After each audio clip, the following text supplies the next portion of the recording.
ওলিদের ওলি যিনি গাউসুল আজম জিলানী, বাগদাদে জন্ম কত। কেন ওলিকে কেন মানবো? ওলি কাদেরকে বলা হয়? এর কেন মানবো আমরা? ওলি আমরা কেন মানবো? এ বাবাজি আমার, ওলি আমাদেরকে কেন মানতে হবে? ওলি মেনে আমাদের কি উপকার হবে বাবা? ওলিদেরকে কেন মানা হয়? আর আল্লাহর ওলি কারা হয়? দরদি, আমি কোরআন শরীফ থেকে আয়াত পড়েছি, আলা ইন্না আউলিয়া আল্লাহি লা খাউফুন আলাইহিম ওয়া লা হুম ইয়াহজানুন। নিশ্চয় যিনারা আল্লাহর ওলি হয়, তিনাদের না আছে ইহ জগতে ভয়, আর না আছে পরজগতে ভয়। না দুনিয়াতে ভয় আছে, না আখিরাতে ভয় আছে বাবা। এ কেমন আল্লাহর ওলি? আল্লাহর ওলি কারা? ইহ জগতেও যাদের ভয় থাকে না, পরজগতেও যাদের ভয় থাকে না। কি এমন কাজ তারা করে, কি এমন আমল তারা করেছে, যার কারণে ইহ জগতেও পরজগতেও ভয় নাই। বাবারে, আমি আপনাদেরকে বলে যাই বাবাজি, আল্লাহর ওলি হয় তারা যারা আল্লাহকে রাজি খুশি করতে পারে। যারা সুবহানাল্লাহ, সুবহানাল্লাহ। কারা? যারা আল্লাহ যার প্রতি সন্তুষ্ট হয়ে যায়, আর যিনারা আল্লাহকে রাজি খুশি করে নেয়। কিভাবে? কিভাবে? আল্লাহ পাক আল্লাহ তাআলা আল্লাহর ওলিদেরকে, কিছু ওলিদেরকে মায়ের পেট থেকে ওলি বানিয়ে পাঠায়। জোরে বলুন সুবহানাল্লাহ। সুবহানাল্লাহ, সুবহানাল্লাহ। ইনারা হচ্ছেন মাদারজাত ওলি। বুঝতে পারলেন? হ্যাঁ, ওলি হচ্ছে আউলিয়া। ওলি এই শব্দটা হচ্ছে আরবি ভাষা। কিছু কিছু মূর্খ এখন বলে যে পীর কোন কোরআনে কোথায় আছে পীর? বুঝলেন? ওলি শব্দটাকেই বলা হয় ফার্সিতে পীর বলা হয়। কথা বুঝতে পারলেন? হ্যাঁ, তো পীর শব্দ কোরআনে থাকবে না, তার ট্রান্সলেট থাকবে কি? আউলিয়া, ওলি। এ ওলি কারা? ওলি আপনার বাবাজি তিন প্রকার হবে। এক নাম্বার, যাদেরকে আল্লাহ মায়ের গর্ভ থেকে ওলি বানিয়ে পাঠিয়েছেন, অর্থাৎ পীরেদেরও পীর, ওলিদের ওলি। হযরত আব্দুল কাদের জিলানী রাহমাতুল্লাহি আলাইহি, তিনি মায়ের গর্ভ থেকে আল্লাহর ওলি হয়ে এসেছেন। জোরে বলুন সুবহানাল্লাহ। সুবহানাল্লাহ, সুবহানাল্লাহ। একে বলা হয় মাদারজাত ওলি আর মাযযুব ওলি। যে আপনার জঙ্গলে রাস্তায় এইদিকে ওইদিকে, যেই দিকে সেই দিকে পাগলের বেশে ঘোরাফেরা করে, আল্লাহর রাজি খুশি হাসিল করার চেষ্টা করে। দেখে মনে হবে পাগল, কিন্তু হতে পারে পাগলের বেশে আল্লাহর ওলি। জোরে বলুন সুবহানাল্লাহ। এ আমার বাবাজি সোনামানি, তিন নম্বরে আমরা যেই রকম ওলি বানি বাবা, আল্লাহর অপরিহার্য ইবাদত গুলিকে পালন করার পরে, আল্লাহর ফরজ ইবাদত গুলিকে পালন করার পরে, একাধিক নফল ইবাদত করে করে, তাহাজ্জুদ গুজার হয়ে হয়ে আল্লাহর নৈকট্য যারা হাসিল করবে, আল্লাহর যারা রাজি খুশি মেনে নেবে, আল্লাহর প্রতি যারা সন্তুষ্ট হয়ে যাবে, দরদি আল্লাহকে যারা রাজি খুশি করবে, একাধিক নফল ইবাদত করে করে করে করে আল্লাহকে রাজি খুশি যদি করে নেয়, আমার আল্লাহ তার হয়ে যায়। সুবহানাল্লাহ, সুবহানাল্লাহ। যে আল্লাহর হয়ে গেল, আল্লাহ তার হয়ে গেল। আর যার আল্লাহ হয়ে যাবে, তার ইহ জগতেও ভয় থাকবে না, পর জগতেও ভয় থাকবে না। জোরে বলুন সুবহানাল্লাহ। বন্ধুরে আমার, যার ইহ জগতেও ভয় নাই, পর জগতেও ভয় নাই। বলে কেন ভয় নাই? কারণ আল্লাহর প্রতি সন্তুষ্ট, আল্লাহ তার প্রতি সন্তুষ্ট। আল্লাহ যার প্রতি সন্তুষ্ট হয়েছে, যে আল্লাহর মাহবুব বান্দা হয়ে যাবে, আল্লাহর মাকবুল বান্দা হয়ে যাবে। দরদি, ওই মাকবুল বান্দার সংস্পর্শে যদি থাকি, ওই মাকবুল বান্দা আমার নবীকে ওসিলা বানিয়ে আল্লাহর কাছে সুপারিশ করে, আমার নবী সুপারিশ করে আউলিয়ায়ে কেরামদেরকে আমার নবী যখন হুকুম দেবেন, আমার আল্লাহ যখন হুকুম দেবেন জান্নাতে নিয়ে যাওয়ার জন্য বাবা, তখন আমরা যেই ওলির সংস্পর্শে থাকব, তারাও আমাদের সঙ্গে লইয়া জান্নাতে যাবে। এই হচ্ছে ওলি। জিনাদের না আছে ইহ জগতে ভয়, না আছে পর জগতে ভয়।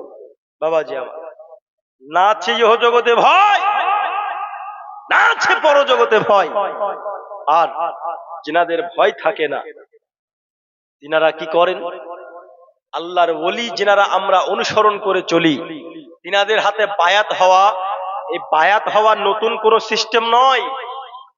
আল্লাহর রসুলের হাতে হাত দিয়েও যারা মুসলমান হয়েছে, আগে আল্লাহ রসুলের হাতে হাত দিয়ে বায়াত হয়েছে। জোরে বলুন সুবহানাল্লাহ। বায়াত মানে হচ্ছে আত্মসমর্পণ করা। যে ইসলামের সঠিক পথে থাকবে, কথা বুঝুন ভালো করে, যে ইসলামের সঠিক পথে থাকবে, ইসলামিক আখলাক তার মধ্যে থাকবে, অর্থাৎ যদি সে বুজুর্গ হয়, যদি আল্লাহওয়ালা হয়, যদি কোনো আল্লাহর খাস বান্দা হয়, তার কাছে নিজের আত্মসমর্পণ করাটাও হলো রাসূল সাল্লাল্লাহু আলাইহি ওয়াসাল্লামকে অনুসরণ করা। জোরে বলুন সুবহানাল্লাহ। সুবহানাল্লাহ, সুবহানাল্লাহ। কেন? কারণ আমরা হলাম সাধারণ বান্দা, শয়তান আমাদের মনে ওয়াসওয়াসা দিয়ে আমাদেরকে পথভ্রষ্ট করতে পারে কি পারে না? জোরে বলুন, পারে কি পারে না? কিন্তু আমরা যদি কোনো ওলির সংস্পর্শে থাকি, আল্লাহর ওলিরা আল্লাহর দেওয়া ক্ষমতাতে আমাদেরকে সেই ওয়াসওয়াসা থেকে বাঁচিয়ে নেবে, ঈমান হারানো থেকে বাঁচিয়ে নেবে। জোরে বলুন সুবহানাল্লাহ। সুবহানাল্লাহ। তাই কবি বলছেন, খোদার ওলি মরে না কো অমর চিরদিন, তাদের দেহ খাই না মাটি, হয় না রে বিলীন, সশরীরে ঘুরে বেড়াই জমিন আকাশ বিষে, নয়ন ভরে দেখি তোমায়, অনেক কথা আছে, কোথায় আসো গৌসে আজম, এসো মোদের কাছে, নয়ন ভরে দেখি তোমায়, অনেক কথা আছে, খোদার ওলি মাজার থেকে দেখতে সবই পাই, ভক্তদেরই মুসিবতে ওগো তিনি ছুটে যায়। জোরে বলুন সুবহানাল্লাহ। সুবহানাল্লাহ। হে বাবাজি আমার, এই ওলির সংস্পর্শে যারা থাকবে বাবা, আল্লাহর ওলি, তাদের নজরে যদি থাকেন বাবা, খারাপ খারাপ কত খারাপ মানুষ ভালো হয়ে গেল, কত আপনার দিন ধর্ম থেকে পিছিয়ে থাকা মানুষ আল্লাহর ওলি হয়ে গেল। আল্লাহর ওলির নেগাম, আল্লাহর ওলির সূরাত যার সূরাতে পড়ে যাবে, আল্লাহর ওলির নজর যার চেহারায় পড়ে যাবে, তার চেহারাটা পরিবর্তন হয়ে যাবে বাবা। তার কারণ হলো এটা, মহান আল্লাহ পাক আল্লাহ তাআলার মাহবুব বান্দা যারা হবে, তাদের চেহারায় যেন নূর চমকাবে। হযরত আব্দুল কাদের জিলানী গিলানী রাহমাতুল্লাহি আলাইহি বাবাজি, পীরদের পীর, ওলিদের ওলি আব্দুল কাদের জিলানী গিলানী রাহমাতুল্লাহি আলাইহি, তিনার ক্ষমতা কতটা ছিল, তিনার পাওয়ার কতটা ছিল বাবা, তিনার নিগাহের আপনার তেজ কতটা ছিল, তিনার দৃষ্টির আকর্ষণ কত দূর পর্যন্ত ছিল। দরদি গো, একটি ছোট্ট কথা তুলে ধরে বাবা, তাহলেই বুঝতে পারবেন আল্লাহর ওলির ক্ষমতা। আর বাবাজি আমার, হযরত আব্দুল কাদের জিলানী রাহমাতুল্লাহি আলাইহি, তিনি আপনার যেন বাবা বাজার থেকে বাড়ির দিকে রওনা দিয়েছি, আব্বাজি আমার হযরত আব্দুল কাদের জিলানী রাহমাতুল্লাহি আলাইহির সঙ্গে বাবা তিনার পিছু নিয়েছেন একজন চোর। ওই চোর চুরি করব বলে হযরত আব্দুল কাদের জিলানীর পিছু নিয়েছে বাবা। আব্দুল কাদের জিলানী যখন তিনি বাড়িতে পৌঁছে গেলেন দরদি, বাড়িতে পৌঁছানোর পরে তিনার কুর্তাটা খুলেছে, একটি জায়গায় রেখে দিয়েছে। আব্দুল কাদের জিলানী রহমাতুল্লাহি আলাইহি তিনি আপনার চলে গেলেন ইবাদত ঘরে, তিনার হুজরাখানায় প্রবেশ করে গেল, আল্লাহর ইবাদতে মশগুল হয়েছে। বাবাজি আবার ওই চোর আব্দুল কাদের জিলানীর পিছু নিয়েছেন এবং চোর যেন সঙ্গে সঙ্গে বাবা আব্দুল কাদের জিলানীর ঘরের ভেতরে প্রবেশ করে গেছে। সুযোগে সৎ ব্যবহার করার জন্য প্রস্তুত, সুযোগ খুঁজতেছি আব্দুল কাদের জিলানী কখন ইবাদতে মশগুল হবে আর আমি চোর, তার বাড়িতে যা কিছু আছে আমি সব চুরি করে নেব। আব্বাজি আমার আব্দুল কাদের জিলানী রহমাতুল্লাহি আলাইহি তিনি আপনার বাবাজি ইবাদতে যখন মশগুল হয়েছেন, চোর আপনার সুযোগ পেয়ে সমস্ত কিছু চুরি করার পরে বাবা তিনি যেন একটি পুটলা বেঁধেছেন, বাঁধার পরে দরদি তিনি যখন বেরোতে যাবেন বাবা, যেই দরজা দিয়ে ওই চোর প্রবেশ করেছিল আব্দুল কাদের জিলানী রহমাতুল্লাহি আলাইহির ঘরে, যাওয়ার সময় দেখতেছে ওই দরজা আর তার সামনে না, ওই দরজা তার সামনে নাই। চোর বুঝতে পেরেছে সঙ্গে সঙ্গে আমি এমন একজন ব্যক্তিত্বের ঘরে চুরি করতে এসেছি যে নাকি আল্লাহর খুবই মাহবুব বান্দা, যে নাকি আল্লাহর খুবই মাকবুল বান্দা, আল্লাহর একজন প্রিয় বান্দা। এই বান্দার ঘরে আমি চুরি করতে এসেছি আর আমি বিপদে পড়ে গেছি। আল্লাহ তুমি আমায় পরিত্রাণ দাও, তুমি আমায় আজকের মতো বাঁচিয়ে নাও। আমি যদি আজকে বেঁচে ফিরতে পারি আল্লাহ, তাহলে আমি জিন্দেগিতে চুরি করব না। কে বলছে? চোর বলছে আল্লাহ গো জিন্দেগিতে আমি আর চুরি করব না। সঙ্গে সঙ্গে চোর আবার আপন আপন জায়গায় জিনিসগুলো রেখে দিয়েছে। এ বাবাজি আবারও সঙ্গে সঙ্গে যখন চোর আবার বেরোতে যাবে দেখতেছে ওই দরজা পুনরায় তার সামনে এসেছে। বাবারে চোরের মন পুলিশ পুলিশ কথায় আছে না, আরো এমন চোর যখনই দেখেছেন দরজা, এই চোরার সে লোভ সামলাতে পারে না, লোভ কোন রকমে সামলাতে পারলো না। এ বাবাজি আমার হযরত আব্দুল কাদের জিলানী তিনি আপনার আপন হুজরাখানায় নামাজে মগ্ন রয়েছেন, আল্লাহর সঙ্গে ইবাদতে মশগুল রয়েছেন। বাবা দরদি এমনও পীর আছে বাবা আজকাল তারা নামাজ পড়ে নাও, আজকাল তারা রোজা করে নাও। আব্বাজি আমারও এমন পীর আপনার কোন রকমের শরীয়তের সম্মত হতে পারে না।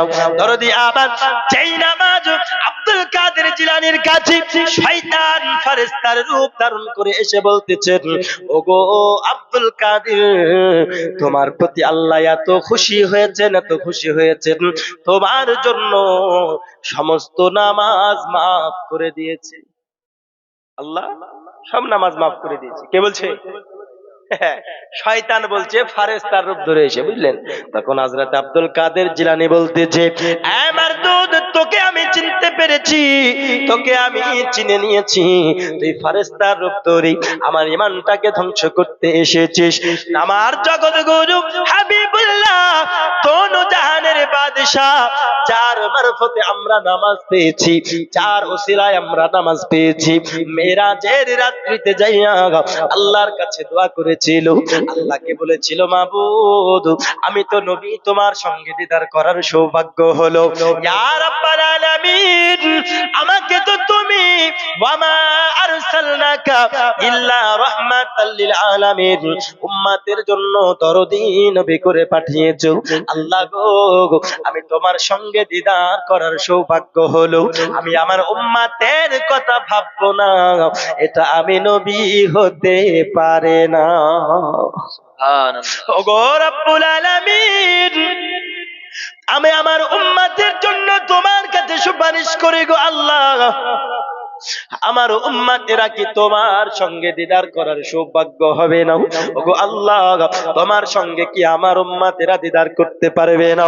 আমার আল্লাহ তখন সঙ্গে সঙ্গে দয়াল নবীকে বলতেছেন, ইয়া মুহাম্মদ ইয়া রাসূলি, ওগো আমার নবী শুনুন, আমি আপনাকে আপনার উম্মতের জন্য আমি আল্লাহ পুরস্কার দেব, এই নিন আপনি নামাজ নিয়ে যান। সুবহানাল্লাহ সুবহানাল্লাহ। যেটা হবে না সুবহানাল্লাহ।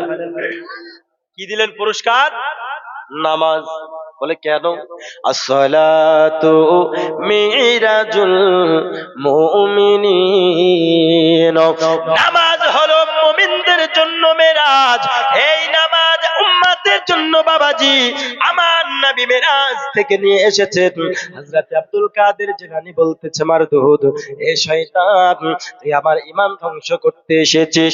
যেই নবী পাঁচ ওয়াক্ত নামাজ নিয়ে এসেছেন আমাদের জন্য, ওই নবীর উপরে কোনদিন নামাজ মাফ হয় নাই।